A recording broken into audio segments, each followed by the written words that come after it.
শুভেচ্ছা নেবেন বন্ধুরা।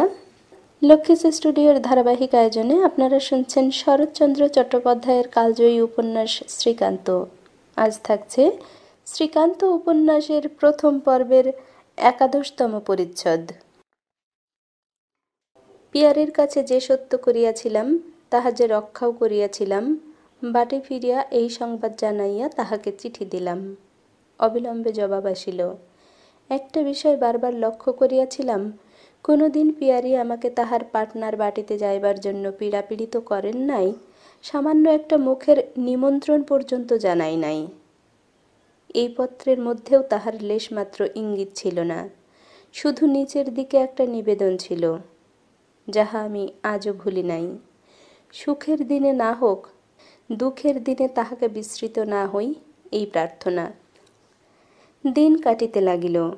পিয়ারের স্মৃতি ঝাপসা হইয়া প্রায় বিলীন হইয়া গেল, কিন্তু এই একটা আশ্চর্য ব্যাপার মাঝে মাঝে আমার চোখে পড়িতে লাগিল। এবার শিকার হইতে ফিরিয়া পর্যন্ত আমার মন যেন কেমন বিমনা হইয়া গেছে, কেমন যেন একটা অভাবের বেদনা চাপা সর্দির মতো দেহের রন্ধ্রে রন্ধ্রে পরিব্যাপ্ত হইয়া গেছে। বিছানায় শুইতে গেলেই তাহা খচখচ করিয়া বাজে। এটা মনে পড়ে, সেদিনটা হোলির রাত্রি। মাথা হইতে তখনও আবিরের গুঁড়া সাবান দিয়া ঘষিয়া তুলিয়া ফেলা হয় নাই। ক্লান্ত বিবশ দেহে শয্যার উপর পড়িয়াছিলাম। পাশের জানালাটা খোলা ছিল, তাই দিয়ে সম্মুখের অশ্বত্থ গাছের ফাঁক দিয়া আকাশ ভরা জ্যোৎস্নার দিকে চাহিয়াছিলাম। এতটাই মনে পড়ে। কিন্তু কেন যে দোর খুলিয়া সোজা স্টেশনে চলিয়া গেলাম এবং পাটনার টিকিট কাটিয়া ট্রেনে চড়িয়া পড়িলাম, তাহা মনে পড়ে না। রাত্রিটা গেল, কিন্তু দিনের বেলা যখন শুনিলাম সেটা বাড়ি স্টেশন এবং পাটনার আর দেরি নাই, তখন হঠাৎ সেইখানেই নামিয়া পড়িলাম। পকেটে হাত দিয়া দেখি উদ্বেগের কিছুমাত্র হেতু নাই। দুয়ানি এবং পয়সাতে 10টা পয়সা তখনও আছে। খুশি হইয়া দোকানের সন্ধানে স্টেশন হইতে বাহির হইয়া গেলাম। দোকান মিলিল। চূড়া, দহি এবং শর্করা সংযোগে অত্যুৎকৃষ্ট ভোজন সম্পন্ন করিতে অর্ধেক ব্যয় হইয়া গেল। তা যাক, জীবনে অমন কত যাই, সেজন্য ক্ষুণ্ণ হওয়া কাপুরুষতা। গ্রাম পরিভ্রমণ করিতে বাহির হইলাম। ঘণ্টাখানেক ঘুরিতে না ঘুরিতে টের পাইলাম জায়গাটা দধি ও চূড়া যে পরিমাণ উপাদেয়, পানীয় জলটা সেই পরিমাণে নিকৃষ্ট। আমার অমন ভুরি ভোজন এইটুকু সময়ের মধ্যে এমনই পরিপাক করিয়া নষ্ট করিয়া দিল যে মনে হইতে লাগিল যেন 10-20 দিন তণ্ডুল কণাটিও মুখে যায় নাই। এরূপ কদর্য স্থানে বাস করা আর একদণ্ড উচিত নয় মনে করিয়া স্থান ত্যাগের কল্পনা করিতেছি। দেখি অদূরে একটা আমবাগানের ভিতর হইতে ধূম দেখা দিয়াছে। আমার ন্যায়শাস্ত্র জানা ছিল, ধূম দেখিয়া অগ্নি নিশ্চয় অনুমান করিলাম, বরঞ্চ অগ্নির হেতু অনুমান করিতে আমার বিলম্ব হইল না। সুতরাং সোজা সেই দিকে অগ্রসর হইয়া গেলাম। পূর্বেই বলিয়াছি, জলটা এখানকার বড় বদ। বাহ, এই তো চাই। এ যে খাঁটি সন্ন্যাসীর আশ্রম। মস্ত ধুনির উপর লোটাই করিয়া চায়ের জল চড়িয়াছে। বাবাম্ব অর্ধমুদ্রিত চক্ষে সম্মুখে বসিয়া আছেন, তাহার আশেপাশে গাজার উপকরণ। একজন বাচ্চা সন্ন্যাসী একটি ছাগি দহন করিতেছে, চা সেবাই লাগিবে। গোটা 2 উট, গোটা 2 টাট্টু ঘোড়া এবং সবৎসা গাভী কাছাকাছি গাছের ডালে বাঁধা রহিয়াছে। পাশেই একটা ছোট্ট তাঁবু। উকি মারিয়া দেখি ভেতরে আমারই বয়সী এক চেলা 2 পায়ে পাথর বাটি ধরিয়া মস্ত একটা নিমদণ্ড দিয়া ভাং তৈয়ারি করিতেছে। দেখিয়া আমি ভক্তিতে আপ্লুত হইয়া গেলাম এবং চক্ষের পলকে সাধু বাবাজির পদতলে একেবারে লোটাইয়া পড়িলাম। পদধূলি মস্তকে ধারণ করিয়া করজোড়ে মনে মনে বলিলাম, ভগবান, তোমার কি অসীম করুণা! কি স্থানেই আমাকে আনিয়া দিলে। চুলোই যাগ্গে পিয়ারি, এই মুক্তিমার্গের সিংহদ্বার ছাড়িয়া তিলার্ধ যদি অন্যত্র যায়, আমার যেন অন্তত নরকেও আর স্থান না হয়। সাধুজি বলিলেন, কেউ বেটা?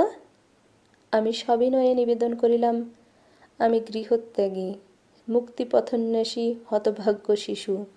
আমাকে দয়া করিয়া তোমার চরণ সেবার অধিকার দাও। সাধুজি মৃদু হাস্য করিয়া বার দুই মাথা নাড়িয়া হিন্দি করিয়া সংক্ষেপে বলিলেন, বেটা, ঘরে ফিরিয়া যাও, এ পথ অতি দুর্গম। আমি করুণ কণ্ঠে তৎক্ষণাৎ প্রত্যুত্তর করিলাম, বাবা, মহাভারতে লেখা আছে, মহাপাপিষ্ঠ জগাই মাধাই বশিষ্ঠ মুনির পা ধরিয়া স্বর্গে গিয়াছিলেন, আর আপনার পা ধরিয়া কি আমি মুক্তিও পাইব না? নিশ্চয়ই পাইব। সাধুজি খুশি হইয়া বলিলেন, বাত তেরা স্বেচ্ছা হাই। আচ্ছা বেটা, রামজিকা খুশি। যিনি দুগ্ধ দহন করিতেছিলেন তিনি আসিয়া চা তৈরি করিয়া বাবাকে দিলেন। তাহার সেবা হইয়া গেলে আমরা প্রসাদ পাইলাম। ভাং তৈয়ারি হইতেছিল সন্ধ্যার জন্য, তখনও বেলা ছিল। সুতরাং অন্য প্রকার আনন্দের উদ্যোগ করিতে বাবা তার দ্বিতীয় চেলাকে গঞ্জিকার কলিকাটা ইঙ্গিতে দেখাইয়া দিলেন এবং প্রস্তুত হইতে বিলম্ব না হয় সে বিষয়ে বিশেষ করিয়া উপদেশ দিলেন। আধ ঘণ্টা কাটিয়া গেল। সর্বদর্শী বাবা আমার প্রতি পরম তুষ্ট হইয়া বলিলেন, হা বেটা, তোমার অনেক গুণ, তুমি আমার চেলা হইবার উপযুক্ত পাত্র। আমি পরমানন্দে আর একবার বাবার পদধূলি মস্তকে গ্রহণ করিলাম। পরদিন প্রাতঃস্নান করিয়া আসিলাম, দেখিলাম গুরুজির আশীর্বাদে অভাব কিছুরই নাই। প্রধান চেলা যিনি, তিনি টাটকা, এক সুট গেরুয়া বস্ত্র, জোড়া দশেক ছোট বড় রুদ্রাক্ষ মালা এবং এক জোড়া পিতলের তাগা বাহির করিয়া দিলেন। যেখানে যেটি মানাই সাজগোজ করিয়া খানিকটা ধুনির ছাই মাথায় মুখে মাখিয়া ফেললাম। চোখ টিপিয়া কহিলাম, বাবাজি, আয়না টায়না? হ্যাঁ। মুখখানে যে ভারী একবার দেখতে ইচ্ছে হচ্ছে। দেখিলাম তাহারও রসবোধ আছে। তথাপি একটুখানি গম্ভীর হইয়া তাচ্ছিল্য ভরেই বলিলেন, হ্যাঁ একটা, তবে লুকিয়ে আনো না একবার। মিনিট দুই পরে আয়না লইয়া একটা গাছের আড়ালে গেলাম। পশ্চিমী নাপিতেরা যেরূপ একখানি আয়না হাতে ধরাইয়া দিয়া ক্ষৌরকর্ম সম্পন্ন করে, সেইরূপ ছোট্ট একটুখানি টিন মোড়া আরশি। তা হোক, একটুখানি দেখিলাম। যত্নে এবং সদা ব্যবহারে বেশ পরিষ্কার পরিচ্ছন্ন। চেহারা দেখিয়া আর হাসিয়া বাঁচি না। কে বলিবে আমি সেই শ্রীকান্ত, যিনি কিছুকাল পূর্বেই রাজরাজরার মজলিসে বসিয়া বাইজির গান শুনিতেছিলেন? তা যাক। ঘণ্টাখানেক পর গুরু মহারাজের সমীপে দীক্ষার জন্য নীত হইলাম। মহারাজ চেহারা দেখিয়া সাতিশয় প্রীত হইয়া বলিলেন, বেটা, মহিনা এক অধ্যহর। মনে মনে বহুতাচ্ছা বলিয়া তার পদধূলি গ্রহণ করিয়া যুক্ত করে একপাশে বসিলাম। আজ কথায় কথায় তিনি আধ্যাত্মিকতার অনেক উপদেশ দিলেন। ইহার দুরূহতার বিষয়, ইহার গভীর বিরাগ এবং কঠোর সাধনার বিষয়, আজকাল ভণ্ড পাষণ্ডেরা কি প্রকারে ইহা কলঙ্কিত করিতেছে তাহার বিশেষ বিবরণ, এবং ভগবৎ পাদপদ্মে মতি স্থির করিতে হইলেই বা কি কি আবশ্যক, এতদুপক্ষে বৃক্ষজাতীয় শুষ্ক বস্তু বিশেষের ধূম ঘন ঘন মুখবিবর দ্বারা শোষণ করত নাসারন্ধ্রপথে শনৈ শনৈ বিনির্গত করিয়া কিরূপ আশ্চর্য উপকার তাহা বোঝাইয়া দিলেন, এবং এ বিষয়ে আমার নিজের অবস্থা যে অত্যন্ত আশাপ্রদ সেই ইঙ্গিত করিয়াও আমার উৎসাহ বর্ধন করিলেন। এইরূপ সেদিন মোক্ষম পথের অনেক নিগূঢ় তাৎপর্য অবগত হইয়া গুরু মহারাজের তৃতীয় চেলাগিরিতে বহাল হইয়া গেলাম। গভীর বিরাগ এবং কঠোর সাধনার জন্য মহারাজের আদেশে আমাদের সেবার ব্যবস্থাটা অমনি একটু কঠোর রকমের ছিল। তাহার পরিমাণও যেমনি, রসনাতেও তাহা তেমনি। চা, রুটি, ঘৃত, দধি, দুগ্ধ, চূড়া, শর্করা ইত্যাদি কঠোর সাত্ত্বিক ভোজন এবং তাহা জীর্ণ করিবার অনুপান। আবার ভগবৎ পদাবিন্দ হইতেও চিত্ত বিক্ষিপ্ত না হয় সেদিকেও আমাদের লেশমাত্র অবহেলা ছিল না। ফলে আমার শুকনো মাঠে ফুল ধরিয়া গেল, একটুখানি ভুঁড়ির লক্ষণও দেখা গেল। একটা কাজ দিল, ভিক্ষায় বাহির হওয়া। সন্ন্যাসীর পক্ষে ইহা সর্বপ্রধান কাজ না হইলেও একটা প্রধান কাজ বটে, কারণ সাত্ত্বিক ভোজনের সহিত ইহার ঘনিষ্ঠ সম্পর্ক ছিল। কিন্তু মহারাজ নিজে ইহা করিতেন না। আমরা তাহার সেবকেরা পালা করিয়া করিতাম। সন্ন্যাসীর অপরাপর কর্তব্যে আমি তাহার অন্য দুই চেলাকে অতি সত্বর ডিঙাইয়া গেলাম। শুধু এইটাতেই বরাবর খোড়াইতে লাগিলাম। এটা কোনোদিনই নিজের কাছে সহজ এবং রুচিকর করিয়া তুলিতে পারিলাম না। তবে এই একটা সুবিধা ছিল, সেটা হিন্দুস্থানের দেশ। আমি ভালো মন্দর কথা বলিতেছি না, আমি বলিতেছি বাংলাদেশের মতো সেখানকার মেয়েরা হাত জোড়া, আর একবারই এগিয়ে দেখো বলিয়া উপদেশ দিত না, এবং পুরুষেরাও চাকরি না করিয়া ভিক্ষা কেন করি তাহার কৈফিয়ত তলব করিত না। ধনী দরিদ্র নির্বিশেষে প্রতি গৃহস্থই সেখানে ভিক্ষা দিত, কেহই বিমুখ করিত না। এমনই দিন যায়। দিন 15 তো সেই আমবাগানের মধ্যেই কাটিয়া গেল। দিনের বেলা কোনো বালাই নাই, শুধু রাত্রে মশার কামড়ের জ্বালায় মনে হইত থাক মুখ্য সাধন, গায়ের চামড়া আর একটু মোটা করিতে না পারিলে তো আর বাঁচি না। অন্যান্য বিষয়ে বাঙালি যত সেরাই হোক, এই বিষয়ে বাঙালির চেয়ে হিন্দুস্তানি চামড়া যে সন্ন্যাসের পক্ষে ঢের বেশি অনুকূল তাহা স্বীকার করিতেই হইবে। সেদিন প্রাতঃস্নান করিয়া সাত্ত্বিক ভোজনের চেষ্টায় বহির্গত হইতেছি, গুরু মহারাজ ডাকিয়া বলিলেন, ভরদ্বাজ মুনি বসিয়ে প্রয়াগা, জিনহি রামপদ অতি অনুরাগা। অর্থাৎ স্ট্রাইক দ্য টেন্ট, প্রয়োগ যাত্রা করিতে হইবে। কিন্তু কাজ তো সহজ নয়। সন্ন্যাসীর যাত্রা কি না? পা বাঁধা টাট্টু খুঁজিয়া আনিয়া বোঝাই দিতে, উটের উপর মহারাজের জিন কষিয়া দিতে, গরু ছাগলের সঙ্গে লইতে, পোটলা পুটলি বাঁধিতে গুছাইতে এক বেলা গেল। তারপরে রওনা হইয়া ক্রোশ 2 দূরে সন্ধ্যার প্রাক্কালে বিঠৌরা গ্রাম প্রান্তে এক বিরাট বটমূলে আস্তানা ফেলা হইল। জায়গাটি মনোরম, গুরু মহারাজের দিব্য পছন্দ হইল। তা তো হইল, কিন্তু সেই ভরদ্বাজ মুনির আস্তানায় পৌঁছিতে যে কয় মাস লাগিবে সে তো অনুমান করিতেই পারিলাম না। এই বিঠৌরা গ্রামের নামটা কেন আমার মনে আছে তাহা এখানে বলিব। সেদিনটা পূর্ণিমা তিথি। অতএব গুরু আদেশে আমরা 3 জনেই 3 দিকে ভিক্ষার জন্য বাহির হইয়া পড়িয়াছিলাম।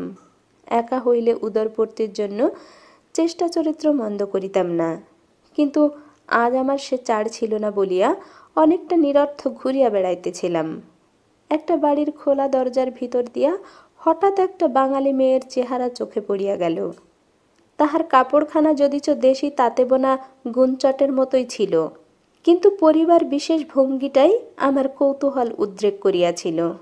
ভাবিলাম 5-6 দিন এই গ্রামে আছি, প্রায় সব ঘরেই গিয়েছি, কিন্তু বাঙালি মেয়ে তো দূরের কথা, একটা পুরুষ চেহারাও তো চোখে পড়ে নাই।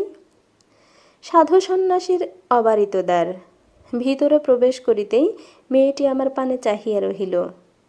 তাহার মুখখানি আমি আজও মনে করিতে পারি। তাহার কারণ এই যে 10-11 বছরের মেয়ের চোখে এমন করুণ, এমন মলিন উদাস চাহনি আমি আর কখনো দেখিয়াছি বলিয়া মনে হয় না।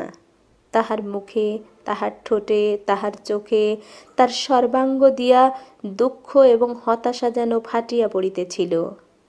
আমি একেবারেই বাঙালা করিয়া বলিলাম, 4টি ভিক্ষা আনো দেখি মা। প্রথমটায় সে কিছুই বলিল না। তারপরে তার ঠোঁট দুটি বার 2 কাঁপিয়া ফুলিয়া উঠিল। তারপরে সে ঝরঝর করিয়া কাঁদিয়া ফেলিল।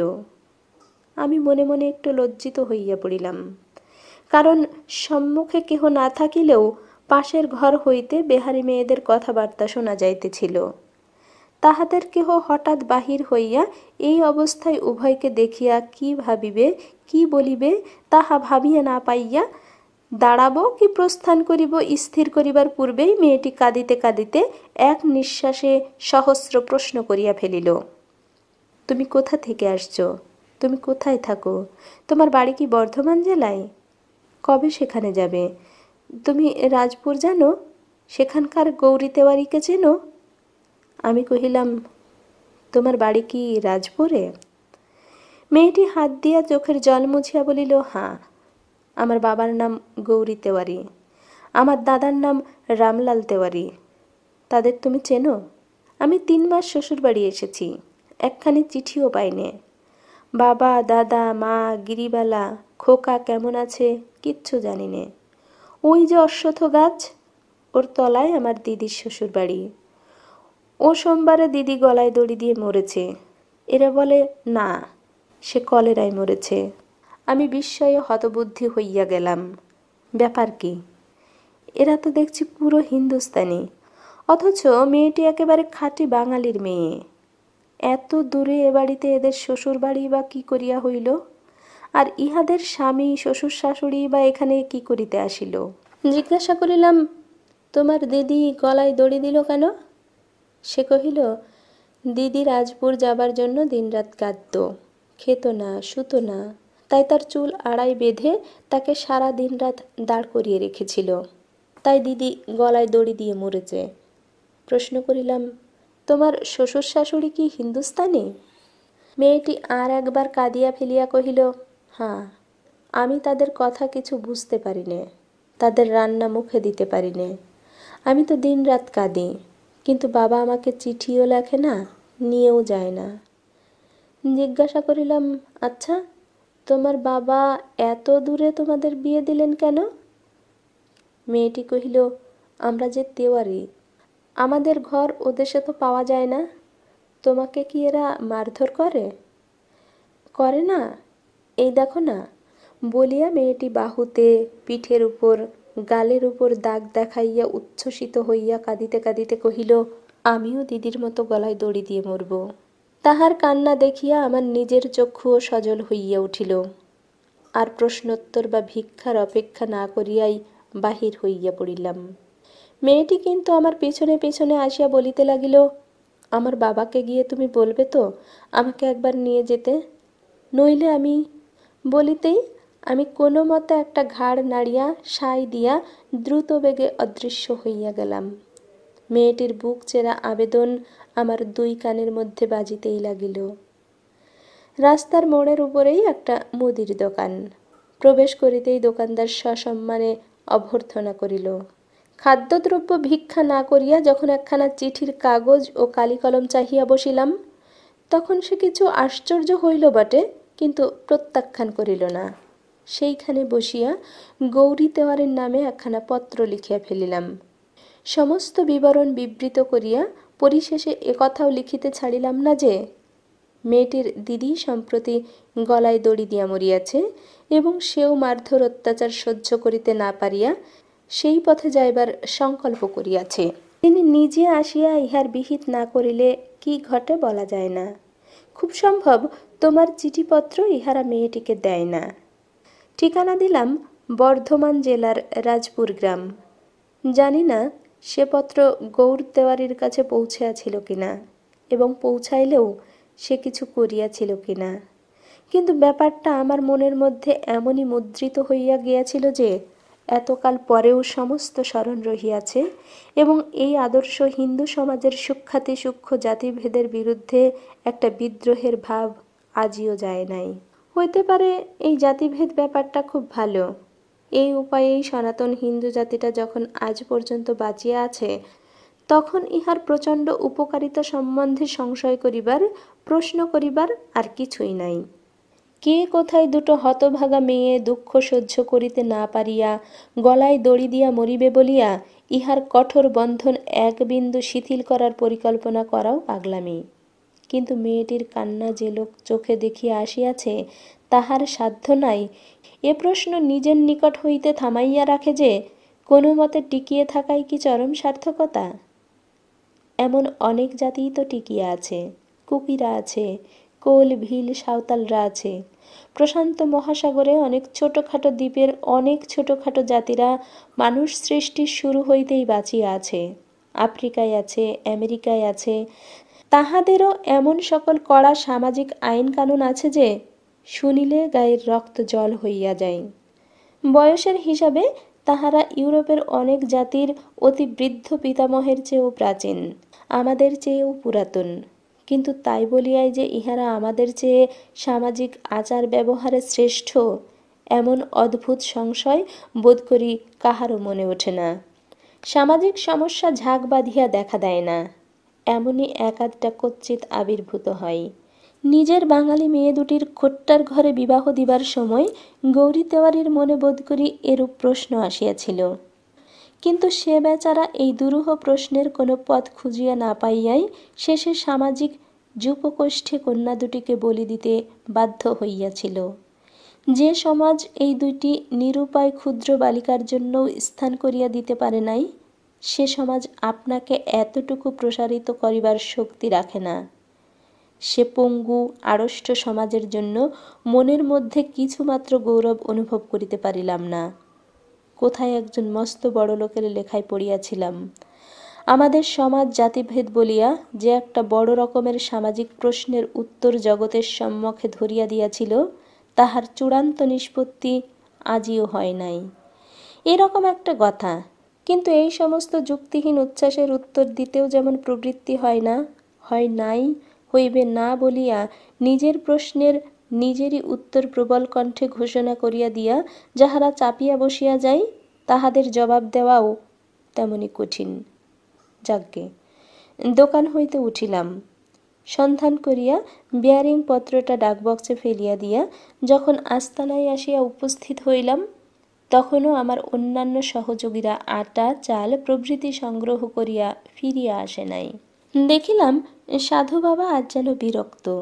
হেতুটা তিনি নিজেই ব্যক্ত করিলেন। বলিলেন, এই গ্রামটা সাধু সন্ন্যাসীর প্রতি তেমন অনুরক্ত নয়, সেবাদের ব্যবস্থা তেমন সন্তোষজনক করে না, সুতরাং কালই এই স্থান ত্যাগ করিতে হইবে। যে আজ্ঞা বলিয়া তৎক্ষণাৎ অনুমোদন করিলাম। পাটনাটা দেখিবার জন্য মনের মধ্যে কোথায় যেন একটা প্রবল কৌতূহল ছিল, নিজের কাছে তাহা ঢাকিয়া রাখিতে পারিলাম না। তাছাড়া এই সকল বেহারি পল্লীগুলোতে কোনো রকম আকর্ষণই খুঁজিয়া পাই না। ইতিপূর্বে বাঙালার অনেক গ্রামেই বিচরণ করিয়া ফিরিয়াছি, কিন্তু তাহাদের সহিত ইহাদের কোনো তুলনাই হয় না। নরনারী, গাছপালা, জলবায়ু কোনোটাই আপনার বলে মনে হয় না। সমস্ত মনটা সকাল হইতে রাত্রি পর্যন্ত শুধু কেবল পালাই পালাই করিতে থাকে।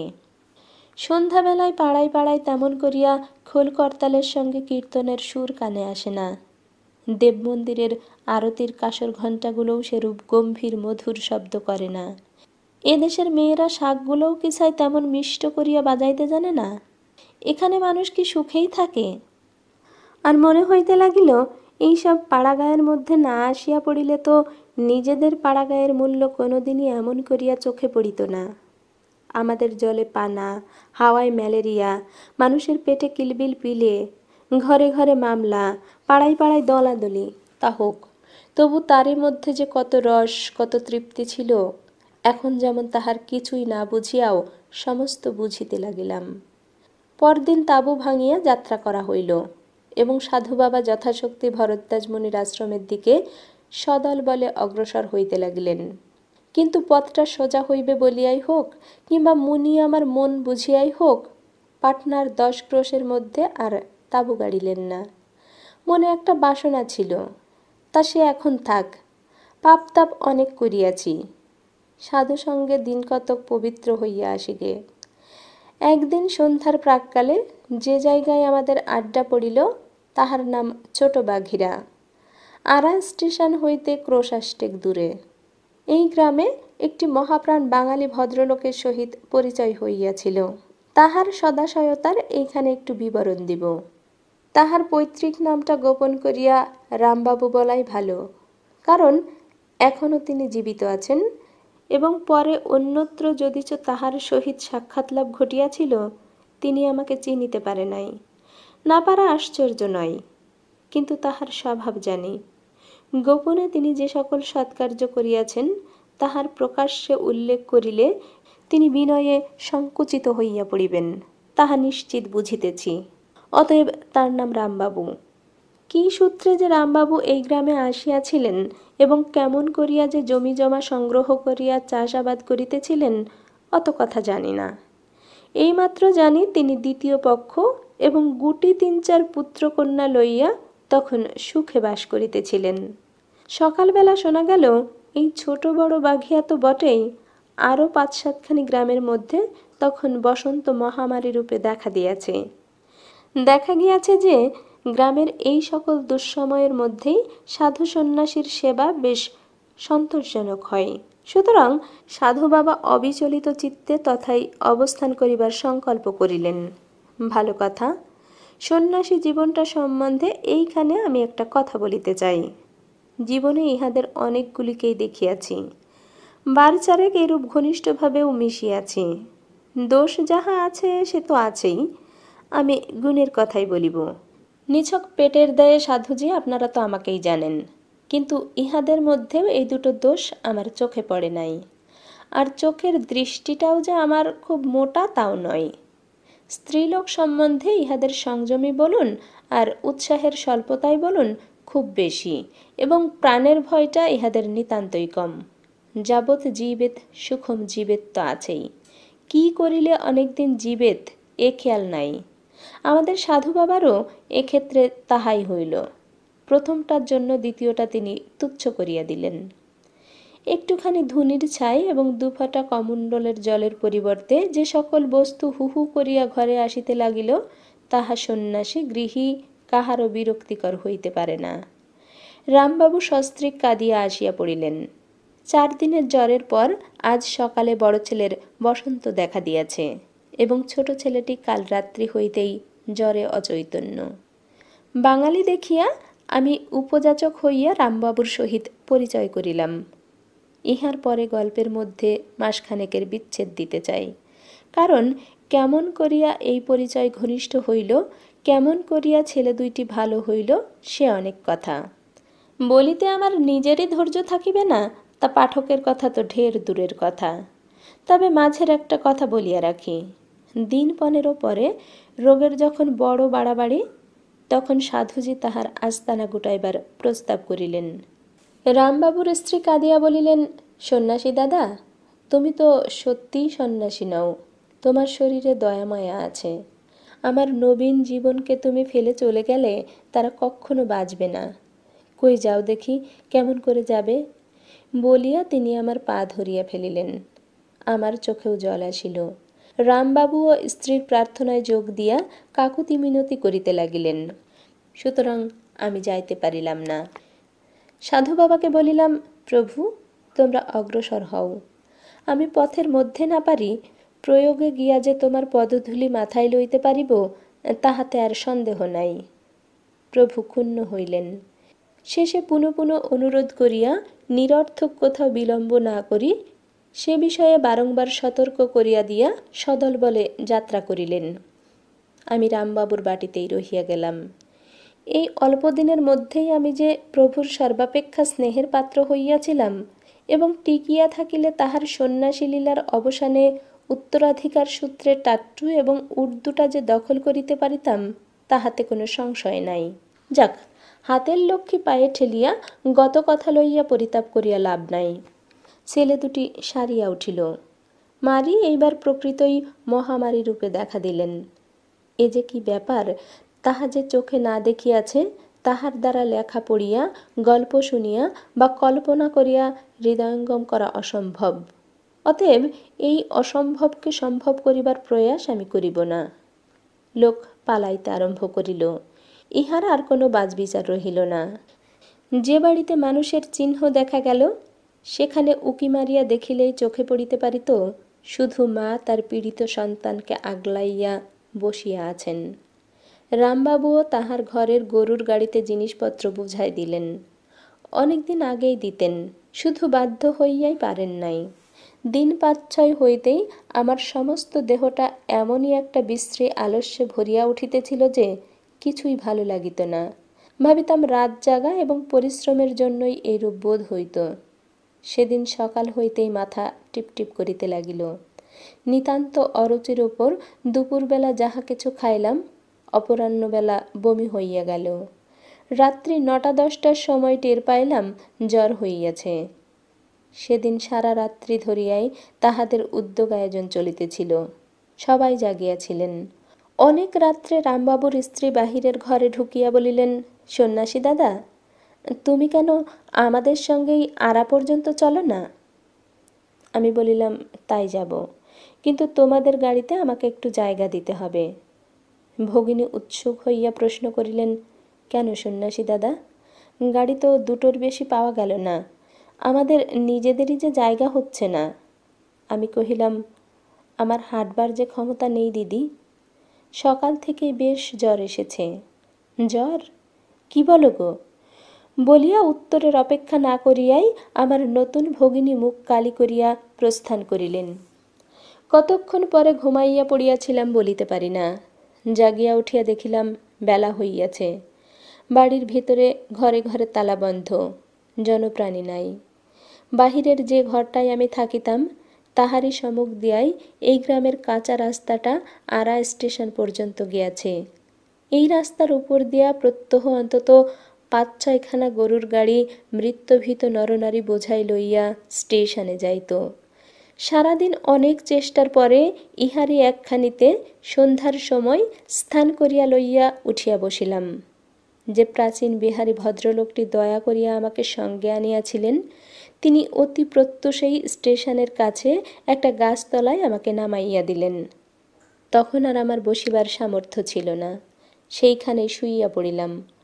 অদূরে একটা পরিত্যক্ত টিনের শেড ছিল।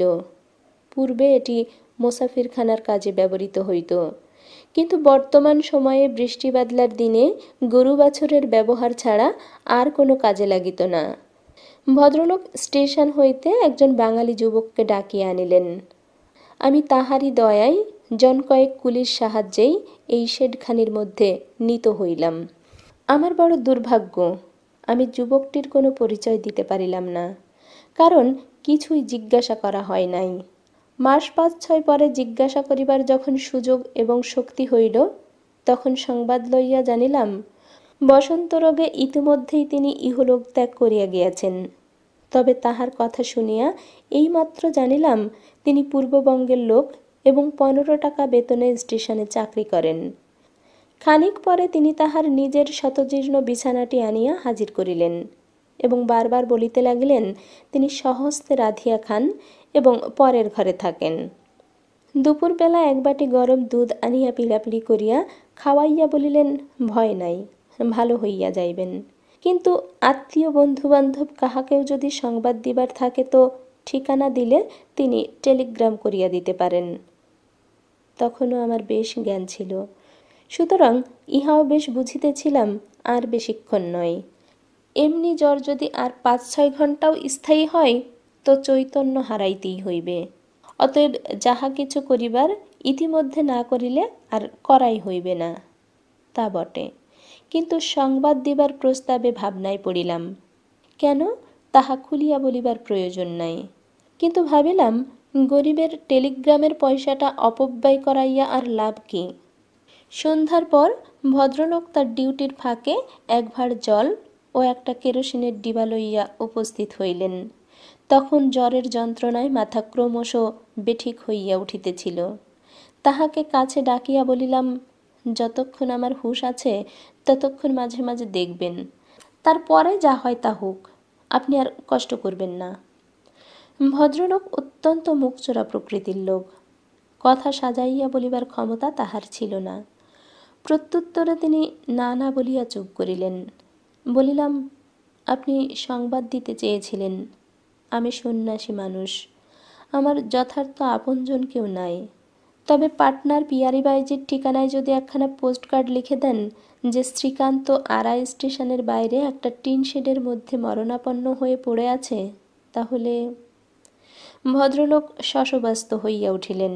আমি এক্ষুনি দিচ্ছি, চিঠি এবং টেলিগ্রাম দুই পাঠিয়ে দিচ্ছি বলিয়া তিনি উঠিয়া গেলেন। আমি মনে মনে বলিলাম, ভগবান, সংবাদটা যেন সে পায়। জ্ঞান হইয়া প্রথমটা ভালো বুঝিতে পারিলাম না। মাথায় হাত দিয়া ঠাহর করিয়া টের পাইলাম সেটা আইস ব্যাগ। চোখ মেলিয়া দেখিলাম ঘরের মধ্যে একটা খাটের উপর শুইয়া আছি। সম্মুখের টুলের উপর একটা আলোর কাছে গোটা ২-৩ ঔষধের শিশি এবং তাহারই পাশে একটা দড়ির খাটিয়ার উপর কে একজন লাল চেক র্যাপার গায়ে দিয়া শুইয়া আছে। অনেকক্ষণ পর্যন্ত কিছুই স্মরণ করিতে পারিলাম না। তারপরে একটু একটু করিয়া মনে হইতে লাগিল, ঘুমের ঘরে কত কি যেন স্বপ্ন দেখিয়াছি। অনেক লোকের আসা যাওয়া, ধরাধরি করিয়া আমাকে ডুলিতে তোলা, মাথা ন্যাড়া করিয়া ওষুধ খাওয়ানো, এমনই কত কি ব্যাপার। খানিক পরে লোকটি যখন উঠিয়া বসিল, দেখিলাম ইনি একজন বাঙালি ভদ্রলোক, বয়স 18-19-এর বেশি নয়। তখন আমার শিয়রের নিকট হইতে মৃদুস্বরে যে তাহাকে সম্বোধন করিল, তাহার গলা চিনিতে পারিলাম। পিয়ারি অতি মৃদু কণ্ঠে ডাকিল, বঙ্কু, বরফটা একবার কেন বদলে দিলি নে বাবা?